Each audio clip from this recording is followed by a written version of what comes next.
Well, welcome to the second of our candidate training videos, and the theme in this one is Do No Harm, the Hippocratic Oath of Scottish Family Party candidates. Now, being a candidate for a political party is entering into a team game. As part of a team, you can help the cause of the team, but you can also score own goals. Now, as an election candidate, you'll find if you do a brilliant job in your constituency, that might be really effective within the constituency, won't have much of a wider effect maybe, but if you score an own goal, the damage might be nationwide. Now you'll have seen that in every election campaign. It's quite routine that at some point during the campaign, something happens with one of the candidates for the main parties, or something comes to light that they said years ago. And quite often, the main parties will chop a candidate midway through the campaign because they're embarrassed by them, and then that's the end of them. So but it's quite routine. It happens certainly in a general election campaign. There will be several candidates that parties disown within the few weeks leading up to the election. Now, for the big parties, it doesn't particularly matter very much. So let's say the Conservative candidate in I don't know, somewhere in the middle of Yorkshire or something is found to have said something ridiculous. Okay, it'll make a news story. It's a bit embarrassing. They'll deselect him, but no one thinks, all right, that must be what the Conservative Party is like. Same as if it's an SNP candidate. I mean, last election, one got deselected for making an anti-Semitic comment. The SNP disowned him. It was too late for him to be taken off the ballot paper, and he won the election in any case, even though the SNP had disowned him. So it doesn't make much difference for the big parties, but for us, could make quite a big difference because people don't hear very much about us. They don't know very much about us. So if you've only heard of the Family Party a couple of times, and let's say you've heard of it 4 times, but one of those times was that one of their candidates really embarrassed themselves, then that can do more damage to our reputation. So what sort of things can do harm to the Scottish Family Party? What sort of behaviour and actions by a candidate can harm our cause?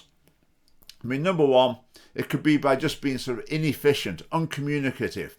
The local community council man's trying to arrange a hustings with you and he can't get replies out of you, or you don't turn up, or there's some forms to fill in various ways, you don't get them done properly, or the other sorts of things could be you've got your car with a huge Family Party flag sticking out of it and you park on double yellow lines, or you park on the school crossing zigzags or something, or you put up signs on lampposts that are illegal and it ends up as a story in the local paper.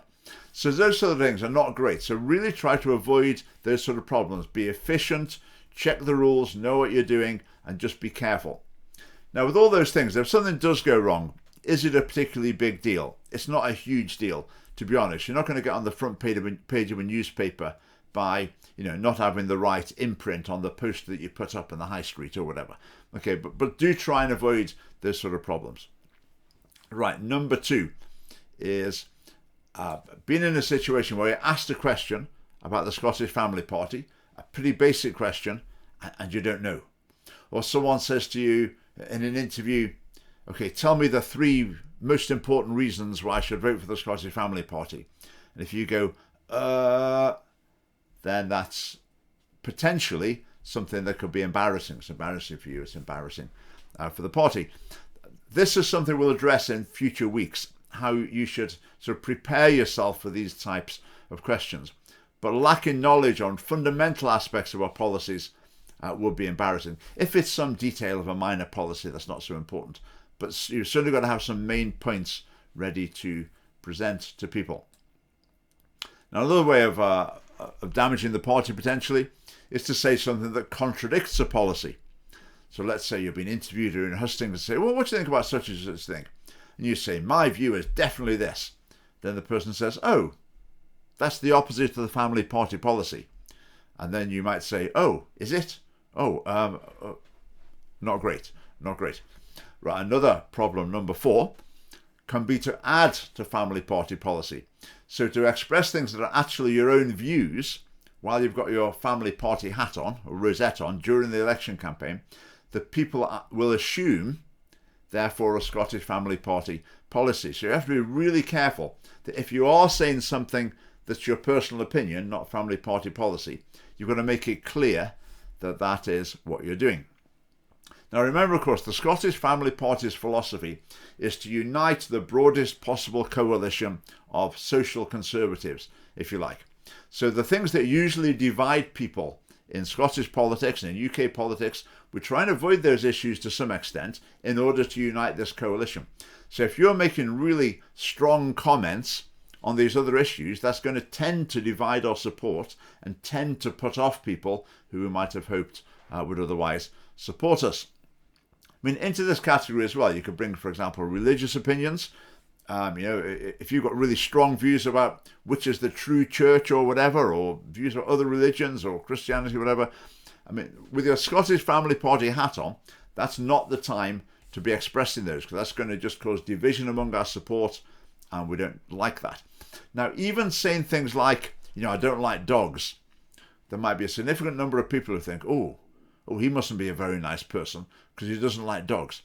So just think carefully about which of your own views you're going to express and how you're going to express them while you've got your family party hat on, so to speak. Right, number 5, disreputable views, I'll call these. Now, we're always, as a family party, we're trying to reach into the mainstream. If you imagine the political spectrum, okay, there's people that are going to be naturally supporting us, and we've got to get all those people on board. But the biggest part of that is to be reaching into the mainstream. So people who maybe, they watch the BBC News, really most of their chat is just about the same sort of political issues that all the other politicians are talking about.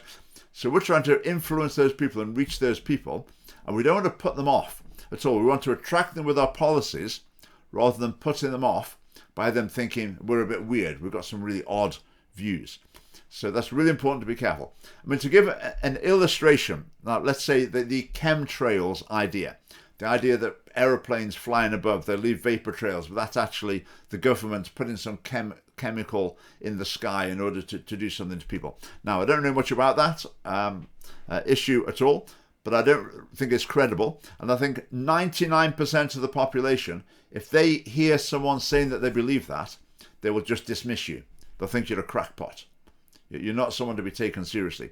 And if you say, I'm from the Scottish Family Party, and I believe that those vapor trails are, it's the government poisoning us, then they'll think, the Scottish Family Party must be full of crackpots as well. And it undermines the party. Now, as I say, if you do have unorthodox opinions, as I do on some topics, then, sometimes there might be a case to broach them in a very cautious way when asked or whatever. Okay, and it's not like a blanket ban on saying anything that's not Scottish Family Party policy, but we need to be cautious. I mean, another example could be, say, the death penalty.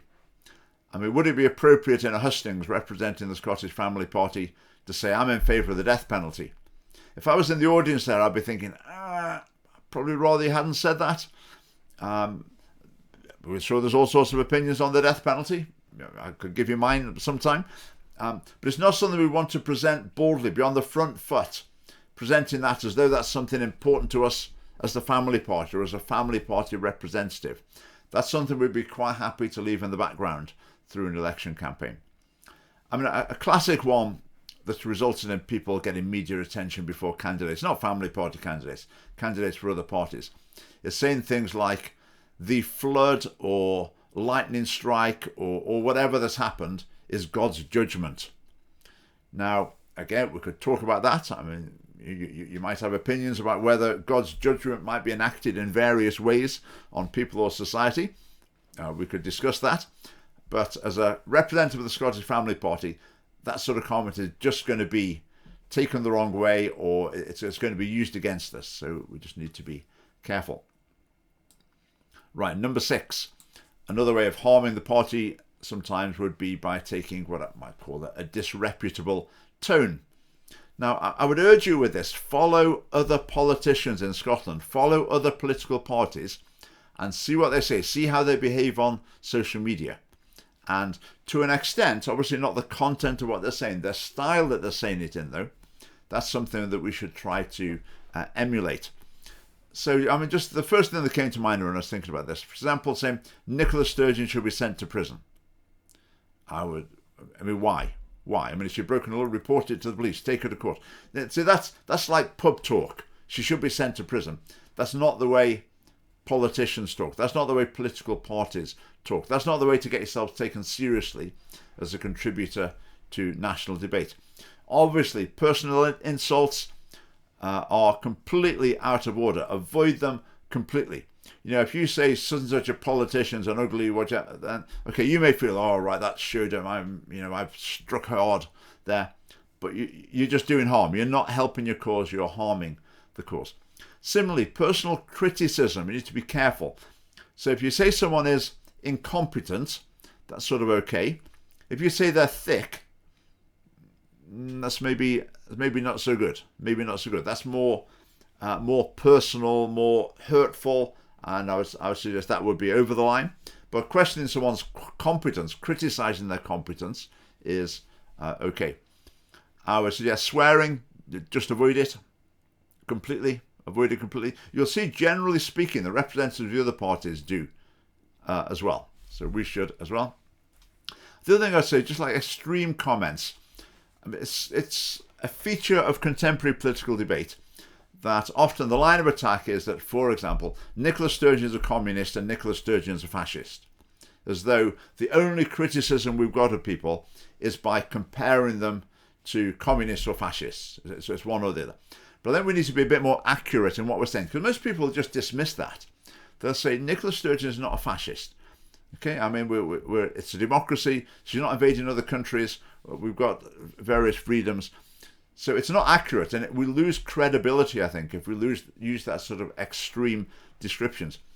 Now, there could be a place for saying something more nuanced, like this particular policy could be seen as reflecting, you can make that sort of comment, but just the mudslinging, everyone's a communist or fascist, I just don't think it helps our cause at all. So we need to be a bit more careful and a bit more professional. Right, number 7, another thing that can come across badly to the electorate is if we end up making them feel sorry for our opponent because we're aggressive to them. So if in a discussion we're really giving someone a hard time and pressing them and pressing them and pressing them, and we can see that they're uncomfortable, we can see that they're even getting a bit upset and they don't know what to say, and we just keep hammering away at them, what will tend to happen is people listening will start thinking, oh, poor old thing, look at the way he's really having a go at that person. So we just need to be careful. We never want viewers, voters, whatever, to be feeling sorry for our opponents because of the way we're treating them. So it can be more effective to be very polite and civil, and if someone, if they're having a hard time, maybe acknowledge that rather than like going in for the kill, which you might think would be a great little Twitter clip, but for the general public, I think it often doesn't come over well. And number 8, another way a party can be harmed by candidates is the candidate's response to provocation. So let's say, for the sake of argument, someone comes up to you in the street, you're giving leaflets out there in your rosette, someone comes up to you and spits in your face. Okay.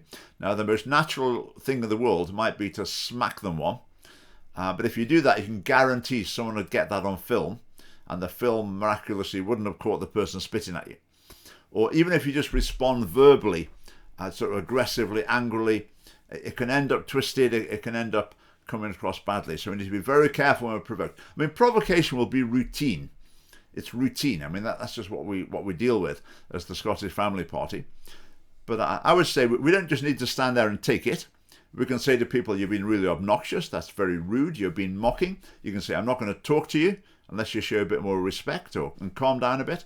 So we can be firm, but we've got to avoid doing anything that's going to, come across badly. Now, I would say out of those things, which are the ones I'd be most concerned about? It'd be number 5 and number 6, disreputable views and a sort of disreputable tone. I think they're the things we really need to watch. Another thing to watch out for here as well is if you're a candidate and someone phones up and says, I'm the reporter from the such and such a newspaper or whatever, or a blogger or who knows what, or even if someone speaks to you face to face, always bear in mind that they might not be what they say they are. Or even if they are what they say they are, they might seem very civil and pleasant, but what they're actually trying to do is catch you out and get a quote to use to discredit the party. So just bear in mind, every phone call, that person might be phoning and recording it in order to get a quotation from you that can be used against you and used against the family party, so be careful. So they might introduce a topic and give you the impression, hey, you know, that's a sort of off the cuff. They might even say something that's outrageous in the hope that you might just say sort of, and that can be enough, that you've created a problem. So if someone's saying something outrageous, even if you're thinking this is some private conversation, you need to be very careful to say that's not what I think. Otherwise, say you might end up with an own goal. I mean, even if the reporter is open and upfront, the chance of things being reported fairly as well, obviously, might be quite remote. Now, I've got this where, of course, social media is a massive factor here. Now, if I were to, say, look at your social media, look at your Twitter account or something, if I look through the last couple of weeks and see one thing that I think, maybe would rather they hadn't said that or said it quite in that way. If I'm thinking that after the last 2 weeks, if I look through the last 7 years of your Twitter, I would expect I'd maybe find something I'd think, oh no, that would be quite a serious issue if that came to light. So I would urge you to consider pruning your social media accounts. It's a shame. I wish they had a function where you could say like everything over a month old became invisible. I wish you could do that, but I'm not sure that you can. But really do think about what have you got on social media in the past. I would say with the family party so far, no one's really bothered going through the social media of our candidates because, we're not big enough, they're not worried enough. The time will come when someone will bother and they will trawl through candidate after candidate's social media history and they will ignore 99.9% of it, but they'll just come up with a little compilation of juicy quotations. And then what might happen is I might find myself, in the BBC studio. It's the big opportunity, it's the big chance, it's our one broadcast there during the election campaign. And the interviewer will say, "Thanks for coming, Mr. Lucas. I'd like to start with just asking what you think of some of the comments that have been made by your candidates." And the blood will drain from my face and I will think, oh no, what's coming next? And what comes next will obviously not be something that you put on Twitter 5 years ago or on Facebook 2 years ago. It won't be that because you've listened to this video, you've been very careful, you'd have thought, oh, maybe I shouldn't have said that. Maybe you'll delete huge swathes of your social media content in the past. Because ultimately, in an election campaign, myself, other representatives of the party, national representatives of the party, we can be held accountable for any candidate, basically.